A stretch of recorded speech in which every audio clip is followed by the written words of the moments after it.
Hi எல்லாருக்குமே வணக்கம். எப்படி இருக்கீங்க? அதாவது இந்த மாதிரி வாக்கிங் கிரவுண்ட்ல வந்து நிறைய பேர் வந்து பாத்தீங்கன்னா வாக்கிங்லாம் போயிட்டு இருக்காங்கல்ல சார். ஒரு நிமிஷம் தேவைப்பட்டா கால் பண்ணுங்க. நிறைய பேர் வந்து பாத்தீங்கன்னா வாக்கிங்லாம் போயிட்டு இருக்காங்க. அதுக்கப்புறம் வந்து ஜாக்கிங்லாம் போவாங்க. இதெல்லாம் என்ன ரீசனுக்காக வந்து பாத்தீங்கன்னா போறாங்கிறத நம்ம கேட்டோம் வச்சுக்கோங்களேன். அவங்க அதிகபட்சமா என்ன சொல்றாங்க அப்படின்னா வெயிட் லாஸ் பண்ணணும் அப்படின்னு சொல்றாங்க. வெயிட் லாஸுக்கு வாக்கிங் மட்டுமே வந்து ஒரு தீர்வுன்னு கேட்டா கிடையாது. வாக்கிங் வந்து ஒரு பார்ட். எப்படி நம்ம வந்து பாத்தீங்கன்னா ஒரு சாம்பார் செய்யும் போது ஒரு கருவேப்பிலை கொத்தமல்லி வந்து ஒரு பார்ட்டா போடுறோமோ அந்த மாதிரி வந்து ஒரு பார்ட் இது வாக்கிங்கிறது. மெயினான விஷயம் என்ன அப்படின்னா நம்மளுடைய சாப்பாட்டு முறை.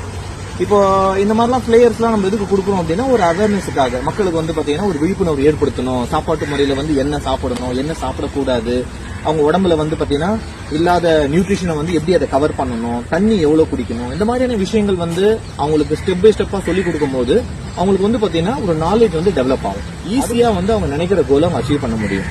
உங்களுக்கு யாருன்னா நீங்க வாக்கிங் போகும்போதோ இல்ல வந்து பாத்தீங்கன்னா ரோட் சைட்ல இந்த மாதிரி வந்து பிளேயர்ஸ்லாம் கொடுத்தாங்க அப்படின்னா கட்டாயம் அதுல போய் பாருங்க. ஏன்னா உங்களுக்கு கைட் பண்றது யார் அப்படின்னா சாதாரணமான ஆளுங்க கிடையாது.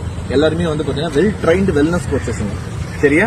ஸோ அடுத்த தடவை யாருன்னா இந்த மாதிரி வந்து பிளேயர்ஸ்லாம் கொடுத்தாங்க அப்படின்னா அதை உதாசீனப்படுத்தி கசைக்கு தூக்கி போட்டுறதோ இல்ல வந்து பார்த்தீங்கன்னா கிழிச்சு போட்டுறதோ இல்ல அதை ஸ்கிப் பண்றதோ செய்யாம அதை வாங்கிட்டு அங்க என்னதான் சொல்றாங்க அப்படின்னு சொல்லி போய் பாருங்க. உங்களுக்கு நிறைய வந்து பாத்தீங்கன்னா பெனிஃபிட் வந்து அது மூலியமா கிடைக்கும். Okay, all the best.